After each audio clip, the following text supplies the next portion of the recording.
Hi again, and welcome back to The Savvy Psychologist. I'm your host, Dr. Ellen Hendrickson, and every week I'll help you meet life's challenges with evidence-based research, a sympathetic ear, and zero judgment. Okay, pop quiz. What is the first thing that comes to mind when I say ADHD? A, getting distracted. B, ants in the pants. C, elementary school boys. Or D, women and girls. Most likely, you didn't pick D, but if that's the case, you're not alone. For most people, ADHD conjures a mental image of school-age boys squirming at desks or bouncing off walls, not a picture of adults, girls, or especially adult women. Both scientists and society have long pinned ADHD on males, even though girls and women may be just as likely to suffer from this neurodevelopmental disorder. Back in 1987, the American Psychiatric Association stated that the male-to-female ratio for ADHD was 9-1.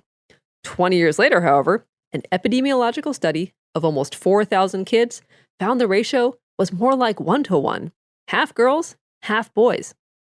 Now, in both sexes, core symptoms are the same: difficulties with paying attention, getting and staying organized, planning ahead, and time management. There's also the phenomena I call the laser beam and the disco ball, where attention is either hyper-focused or unfocused with not much in between, and toggling in and out of either is difficult. Okay, so how does ADHD most often manifest in women? Well, ADHD is actually a bit of a misnomer because it can exist with or without the H. And while girls can certainly be hyperactive, they more often fall into the category without the H, called ADHD inattentive type. For these girls, ADHD looks more like dreaminess, spaciness, or messiness than like honey boo boo after a dose of go-go juice. Therefore, they get written off as ditzy or dumb, and because they're not disruptive, like individuals with the hyperactive subtype, they fly under the radar. In other words, because they're generally well-behaved, girls often miss out on diagnosis that could get them treatment and valuable academic accommodations. Of course, there are boys who appear spacey and dreamy, and girls who are hyperactive, but even for a girl with hyperactivity, the H doesn't necessarily look like bouncing off the walls. Instead, hyperactivity could manifest as talkativeness, being, quote, dramatic, aka overly emotional and reactive, or she might simply be labeled a tomboy. Again, because it's not necessarily disruptive, and because many girls try to compensate by people-pleasing, all of this frequently gets missed. Now, for adult women, ADHD often manifests as feeling constantly overwhelmed. Moms in particular are expected to multitask, be in charge of the family's social life, keep track of kids' activities, and generally keep the million moving parts of a family going. Problems getting organized or planning ahead can have publicly humiliating consequences, like when your kid is the only one without a permission slip for the field trip, or you forget to pick him up after Little League for the third time. Also, tedious, repetitive tasks like folding laundry, writing thank you notes, balancing a checkbook, or sorting the mail are kryptonite to folks with ADHD. But many women feel like they should be able to do these things easily because so many other women seem to do them without a second thought. All this leads to the most common symptom of ADHD you've never heard of: low self-esteem. So many bright, capable women with ADHD think they're stupid, incompetent, lazy, or defective. They perpetually feel like they're not good enough, not smart enough, not together enough. And if that's not enough, up to 75% of individuals with ADHD have another disorder, most commonly anxiety, a learning disability, or, especially in women, depression. Oftentimes, women suffer for decades and only begin to suspect they might have ADHD when their kid gets diagnosed. Okay, so why are the symptoms different in boys and girls or women and men? Well, part of the problem is historical. Knowledge about the disorder was based on initial research on boys. It was assumed that the symptoms of the boys were the symptoms of the disorder. The diagnostic criteria are therefore based on the symptoms of these early subjects. Next, it's not just the diagnostic criteria that are the problem. Sometimes it's the diagnosers. Societal perceptions about ADHD blind those who might otherwise detect the disorder in girls and women.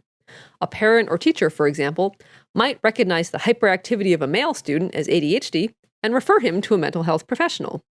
But he or she might not detect the more understated symptoms of a female student, leaving her to endure untreated. Next, part of the problem may indeed be biological, but for now, that's beyond the cutting edge of research, though scientists for sure are working on it.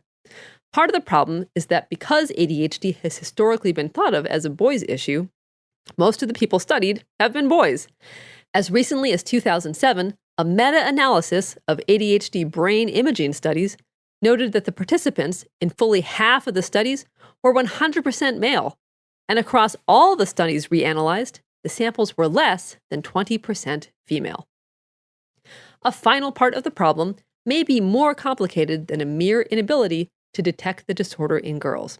According to a 2009 study, even when girls' and boys' ADHD symptoms were perceived by participants as equally severe, parents and teachers were still more likely to refer boys for services than girls. Why? Well, researchers speculated that the boys were expected to benefit more from these services. And unfortunately, these expectations may reflect a gender gap in the value of academics. Indeed, if boys' education is valued more than girls', adults may consciously or unconsciously feel a greater urgency to help boys overcome any impediments to their academic success. Okay, so what can be done about all this? Well, first, change can come from the bottom up, from the grassroots. It's extremely important that girls and women get referred for diagnosis and treatment. Untreated women may be prone to all sorts of negative life outcomes, from academic underachievement, to divorce, to financial crises, to substance abuse, and more. Most frightening, folks with ADHD are also more likely to consider and attempt suicide. So, referral to treatment is key, and while treatment isn't perfect, it can help dramatically. Usually, it's a combination of medication and tightly focused, goal-oriented behavior therapy with an additional emphasis on working through a long-standing sense of guilt and shame and building up long-eroded self-worth. Second, change can come from the top down.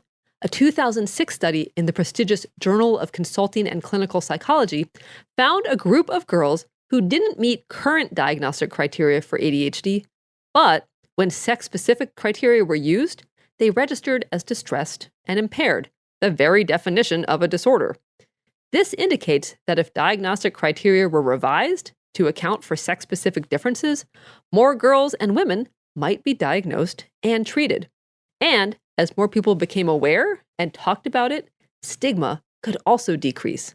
Then it wouldn't be as surprising to pick multiple choice option D. For even more savvy, get every Savvy Psychologist episode delivered straight to your inbox by signing up for the newsletter at quickanddirtytips.com/newsletters. Or subscribe to the podcast on iTunes or Stitcher, listen on Spotify, or like on Facebook, where you'll find links to lots of archived episodes no longer available on iTunes. As always, thank you so much for listening. I'm Dr. Ellen Hendrickson, and next week, what happens when bullies and mean girls grow up? Plus, what to do about them. Of course, the Savvy Psychologist is strictly for informational purposes and doesn't substitute for mental health care from a licensed professional. But I will see you back next week for a happier, healthier mind.